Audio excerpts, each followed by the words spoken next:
Best varicose wines చికిత్సనే పొందండి. నొప్పి లేని చికిత్స కోసం సంప్రదించండి ఎబిస్ హాస్పిటల్. నమస్తే రమ్మగారు. నమస్తే రమ్మగారు, సాధారణంగా మనం అనుకుంటూ ఉంటాం, పలానా మంత్రం చదివితే ఏదో జరుగుతుంది, బాగా చదువు రావాలి, ఈ మంత్రాన్ని పఠించాలి, లేకుంటే అప్పులు బాధలు తీరాలి, పలానాది చేయాలి, పిల్లలు పుట్టాలి, ఒక ఆలయానికి వెళ్ళాలి, ఇల్లు కట్టుకోవాలి. ముఖ్యంగా ప్రతి ఒక్కరూ అనుకునేది సొంత ఇల్లు ఫస్ట్ కదండి. సొంత ఇల్లు కట్టుకోవాలి, పలానా ఆలయాన్ని దర్శించాలి, ఇలా అనుకుంటూ ఉంటాం కదా. వీటికి సంబంధించి ఈ ఆలయానికి వెళ్తే సొంత ఇంటి కళ ఖచ్చితంగా నెరవేరుతుంది అనేలాంటి ఆలయాలు మీ దృష్టిలో ఏమైనా ఉన్నాయా? భూమి ఎవరికి సొంతం? భగవంతుడిది. అంతేగా. దశావతారాల్లో ఒక స్వరూపంలో స్వామి సముద్రంలో బురదలో కూరుకుపోయి ఉన్న భూమిని ఉద్ధరించాడు. ఆయనది భూమి. ఆయన ఆశ్రయిస్తే భూమి లభిస్తుంది. ఉద్ధరించాడు. కొండల మీద మనకి పెద్ద ఆయన కొలువై ఉన్నాడు, కలియుగ దైవం వెంకటేశ్వర స్వామి. అవును. ఆయనకి ఆ స్థలాన్ని ఇచ్చింది ఎవరు? ఈ కొండని ఎవరిచ్చారు ఆయనకి? ఆయన ఎక్కడి నుంచో వైకుంఠం నుంచి దిగొచ్చాడు. ఆయన తాలూకు స్వరూపమే అయినప్పటికీ ఒక స్వరూపంలో భూమిని కైవసం చేసుకున్నటువంటి వరాహస్వామి శ్రీనివాసుడికి ఆశ్రయం ఇచ్చాడు. ఇక్కడ ఉండు ఈ కొండ మీద అని. ఆ కొండ ఆయనది. భూమి మీద ఉండటానికి జాగా ఇవ్వమని అడిగి, వరాహస్వామిది చిన్న దేవాలయం, వెంకటేశ్వర స్వామిది పెద్ద దేవాలయం. అంత పెద్దవాడు. ఆయన చిన్న స్వరూపంలో ఉన్నాడు. వరాహస్వామిని భగవంతుడే ఆశ్రయించాడు భూమి కోసం. మనం ఆశ్రయిస్తే పని జరగదా? వరాహస్వామిని ఆశ్రయిస్తే మనకి భూమి లభిస్తుంది. కొన్నాళ్ళ క్రితం బెంగళూరు నుంచి మైసూరు వెళ్ళే దారిలో కొంచెం డైవర్షన్, కాస్త డివియేషన్లో కళ్ళహళ్ళి అని ఒక ప్రాంతం ఉంది. ఆదివరాహస్వామి క్షేత్రం. చాలా పెద్ద 18 అడుగుల విగ్రహం ఉంది అక్కడ. ఎప్పటి నుంచో అది చూడాలని నా కోరిక. అక్కడికి వెళ్ళిన వాళ్ళకి సొంత ఇంటి కళ 100% నెరవేరుతుంది. భూ సంబంధమైన వ్యవహారాలు ఇరుక్కుపోయి వీళ్ళకి రావాల్సిన భూమి ఇబ్బందులు పడే వారికి అవన్నీ సిద్ధిస్తాయి. అయితే మొన్న మేము మైసూర్ ట్రిప్ వెళ్ళాం కదా. ఈ ట్రిప్లో అది చూద్దాం అనుకున్నా. మేము మైసూరే వెళ్ళటం వల్ల దీనికి 175 కిలోమీటర్లు ఉంది మైసూర్ నుంచి కళహళ్ళి. చూడలేమనుకున్నాం. మేము రమా శాండిల్ గారిని అడిగితే అది ఈ ట్రిప్లో కుదరదు, మీరు ముందే చెప్పొద్దా నాకు, బెంగళూరు నుంచి వెళ్ళమనేదాన్ని, అప్పుడు చూసేవారు అన్నారు. కానీ మేము టికెట్లు అయితే బుక్ చేసేసుకున్నాం కదా. ఈసారికి చాలా దిగులు పుట్టింది నాకు. ఒక రోజంతా దానికోసం పెట్టుకుందామని బతిమలాడాను నేను మా వాళ్ళని. డే వేస్టే కాదు, ఇంత పెద్ద ప్రయాణం కదా, 4 గంటలు పట్టేస్తుంది. దాంతో డిస్కరేజ్ చేసేశారు. నేను పరకాల స్వామివారి మఠంలోకి వెళ్ళానా, అక్కడున్న హైగిరి స్వామిని చూసి వరాహస్వామిని సంతోషించేశాను.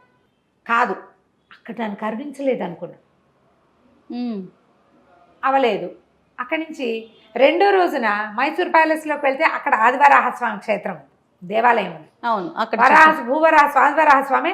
ఎంత సంతోషించాను. పోనీలే, కళ్ళహళ్ళి చూడలేకపోతే ఇది చూడనిచ్చాడు ఈయన, బంగారు కొండ దయ ఉంచాడు నా మీద అనుకున్నా నేను.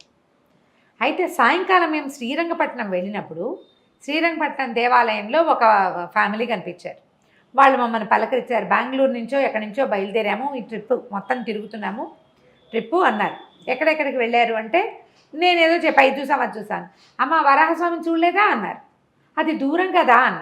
అంటే వాళ్ళ అబ్బాయి దూరం ఎందుకైందమ్మా, మేము వెళ్ళాంగా, 1.5 గంట ఇక్కడి నుంచి మైసూరు నుంచి మేము వెళ్ళొచ్చాం.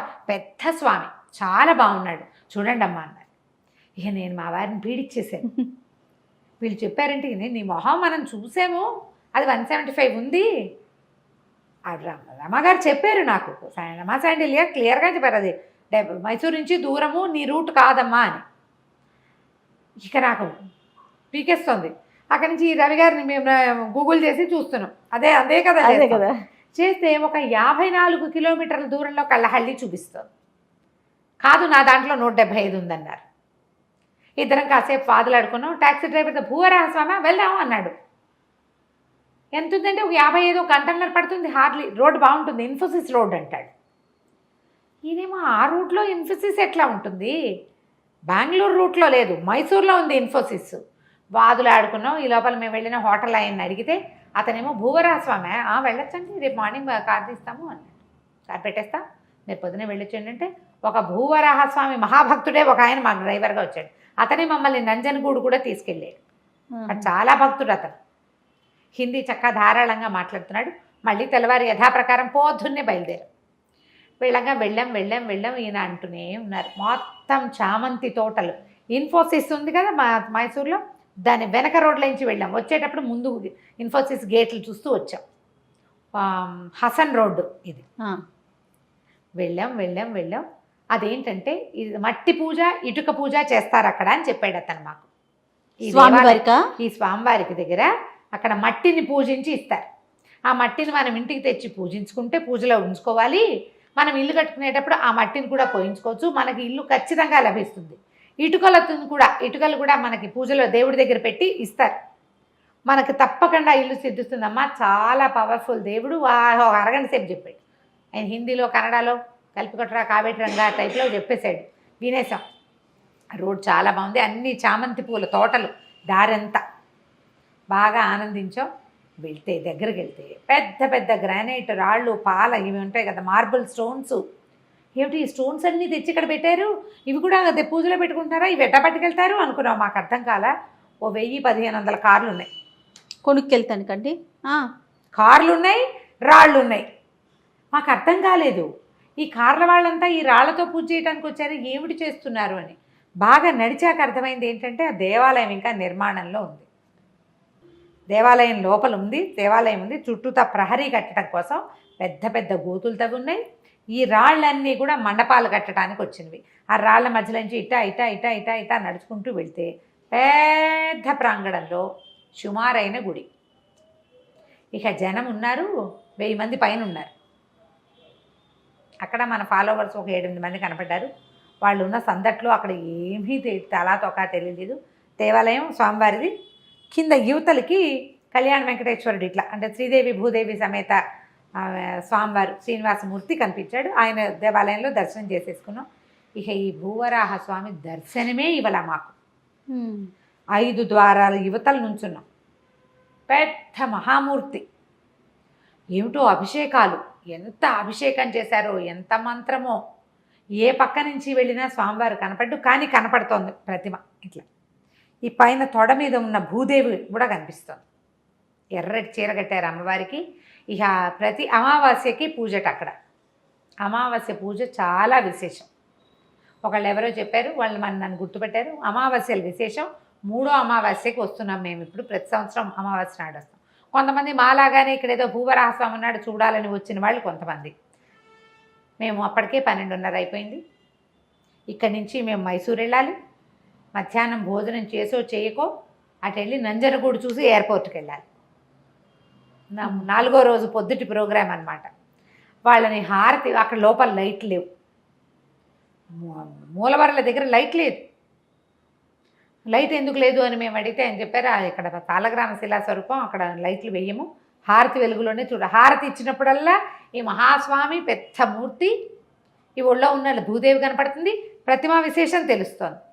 ముఖం చూడలేదు. ఏడుపు ఒకటే తక్కువ నాకు. నేను అనుకున్న గుడి ఇది కాదు. కాదారమ్మ గారు? కాదు. భూసమేత లక్ష్మీవరాహస్వామి ఈయన. ఆయన భూవరాహస్వామి. ఓహో. కానీ ప్రతిమ సేమ్ అదే స్వరూపం. ఇది ఒక 20 సంవత్సరాల పైన అయింది గుడి. చుట్టుపక్కల ప్రాంతం వాళ్ళంతా వస్తారు. చాలా విశేషమట. అసలు స్వామివారిని ప్రతిష్ఠ చేసిన దగ్గర నుంచి అక్కడికి వస్తే ఇల్లు మొక్కు తీరని వాడు లేట్. కొట్ల వాళ్ళు, బళ్ళ వాళ్ళు, కార్ల వాళ్ళు, ప్రతి వాళ్ళు ఇదే పాట. డ్రైవర్ కూడా చెప్పాడు. అబ్బాయి ఏం చేశారు, చక్క చుట్టూతో ప్రదక్షిణ చేయడానికి షెల్టర్ ఏదో వేసి పెట్టారు, చేశారు. ఈ అభిషేక తీర్థం వస్తుంది కదా, మేము అభిషేక తీర్థం మాత్రం పుచ్చుకున్నాం, మాకు ఇదే ప్రాప్తమని. యువతలకు వచ్చేసరికల్లా అబ్బాయి ఫ్రీగా ఫోటోలు ఇస్తారు, ఇవి తీసుకెళ్ళండి అని చెప్పి చక్కగా అమ్మవారిని తొడ మీద కూర్చోబెట్టుకుని విశాలంగా పెద్ద ప్రతిమా స్వరూపంలో ఉన్న వరాహస్వామి ఫోటో ఒకటి చేతులు పెట్టాడు. ఈసారికి ఫోటోయే ప్రాప్తం. నెక్స్ట్ టైం కళ్ళహళ్ళే చూద్దాం. మరి ఇంకా అంతకంటే ఉండలేము. బయట ఏమో జాతరట ఏదో మొదలు. ఆ జాతర కోసం స్వామివారికి చాలా విశేషంగా చేశారు. ఇక కొట్లు గిట్లు భోజనాలు గందరగోళంగా చాలా ఆడావిడిగా ఉంది. ఎక్కడెక్కడెక్కడి నుంచో జనాలు వస్తున్నారు. ఆ చుట్టుపక్కల ప్రాంతాల వాళ్ళంతా ఇక్కడే ఉంటారు ఆ జాతర కోసం. ఊరేగింపుకి ఏర్పాటు చేస్తున్నారు. శ్రీదేవి భూదేవి సమేత విష్ణు స్వరూపం ప్రతిమలు అవి ఏర్పరిచి పెట్టినారు. వారిని దర్శనం చేసుకుని ఉత్సవర్లని ఆ అభిషేక తీర్థం పుచ్చుకొని ఇంత మాత్రమే కనపడ్డామని సంతోషించి వచ్చేసాం. వరాహస్వామిని దర్శనం చేస్తే మనకి ఈ వరాహస్వామి క్షేత్రాలు ఎక్కడున్నాయి? నేను చెప్పిన 2 బెంగళూరు నుంచి మైసూరు వెళ్ళే దారిలో కళ్ళహళ్ళి, ఇది కూడా కళ్ళహళ్ళి. ఇది హసన్ రోడ్లో ఉంది. మైసూరు నుంచి 1 గంటన్నర. ఇది కొత్తది. ఓకే. నేను చెప్పిన భూవరాహస్వామి దాదాపుగా 2500 సంవత్సరాల పాత గుడేట. అది చాలా పాతది. అది కూడా విశాలమైన పెద్ద గుడి, 18 అడుగుల విగ్రహం, బూడిదరాయితోటి చేయబడినటువంటి భూవరాహస్వామి దేవాలయం. ఈ రెండిట్లలో ఇంకా మనకి ఇన్ఫర్మేషన్ ఇద్దాం దీని మీద. తిరుమలలో వరాహస్వామిని చూస్తాం. విజయవాడలో కూడా వరాహస్వామి దేవాలయం ఉంది. మన విజయకీలాద్రి అని ఒక కొండ ఉంది, ఇంద్రకీలాద్రి లాగానే. జియర్ స్వామి మఠం అది ఉంది సీతానగరం దగ్గరలో. విజయకీలాద్రి అని ఉంది. ఆ పైన కొండ మీద కూడా ఒక వరాహస్వామి దేవాలయం ఉంది. అక్కడ చాలా స్వరూపాలు ఉన్నాయి. అందులో వరాహస్వామి కూడా ఉన్నాడు. మనం మా టీవీ వాళ్ళకి నేను ప్రోగ్రామ్ చేసినప్పుడు నేను విజయవాడకి చేశాను. చేస్తే అప్పుడు వచ్చిన ఒక ఆయన చెప్పారు, వాళ్ళకి ఎప్పటి నుంచో 40 సంవత్సరాల నుంచి ఉన్న భూమి సంబంధమైన ఇష్యూ తీరిపోయింది. 10 కోట్లు ఎంతో కలిసి వచ్చినాయి టైంకి. ఇష్యూ తీరిపోయింది. నేను నా డాక్యుమెంట్స్ తీసుకెళ్ళి అక్కడ పెట్టానని చెప్పారు. ఒకళ్ళిద్దరు ఫోన్ చేశారు. ఆ టైంలో ఇప్పుడు 2 ఏళ్ల క్రితం కదా, మీరు చెప్పింది కరెక్ట్, మేము అక్కడికి వెళ్తే మాకు ప్రాబ్లం. స్వామి సీతానగరానికి దగ్గర, సీతానగరాన్ని ఆనుకునే ఉంటుంది అనుకుంటా, కృష్ణానదికి దగ్గరే ఉంటుందని ఆ కొండని చెప్తారు.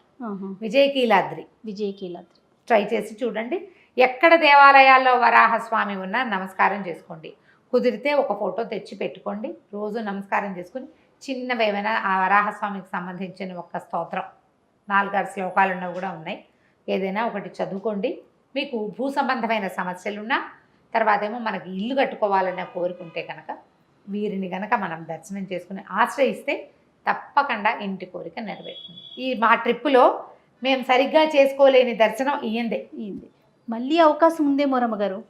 ఇంకోసారి పిలుస్తారు ఆయన. ఇంకోసారి పిలుస్తాడు స్వామి. అదే అనుకున్నాము. ఆ ఫోటో వచ్చింది కదా, ఫోటో చేత్తో పుచ్చుకుని తెచ్చుకున్నాం అనమాట. మళ్ళీ 1.5 గంటల ప్రయాణం చేసి మైసూరు చేరిపోయాం. ఆ తర్వాత మళ్ళీ పరకాల మఠంలో స్వామివారిని దర్శనం చేసి ఆ జగన్మోహన్ ప్యాలెస్ చూసి, సాయంత్రం నంజనగూడు చూసి, రాత్రికి మేము ఫ్లైట్ ఎక్కేసాం. అయిపోయింది మైసూరు యాత్ర. చాలా అద్భుతంగా జరిగింది కదండి. ఈ ఒక్క దేవాలయం చూపించలేదనే చాలా గింజుకున్నాను. ఏడుపు, నాకు కళ్ళలో నీళ్ళు వచ్చేస్తూ అయ్యో అయ్యో కనపట్టలేదు, మొహం కనిపించట్లేదు అని. ముఖ దర్శనం కాకపోతే సంతోషంగా కనపడుతున్నాడు, ప్రతిమ తెలుస్తోంది. మనుషులను తోసుకెళ్ళడానికి వీలేదు. లైన్గా అంతా 5 ద్వారాల నిండా మనుషులే ఉన్నారు. మేమేమో చివరి నుంచి ఉన్నాం.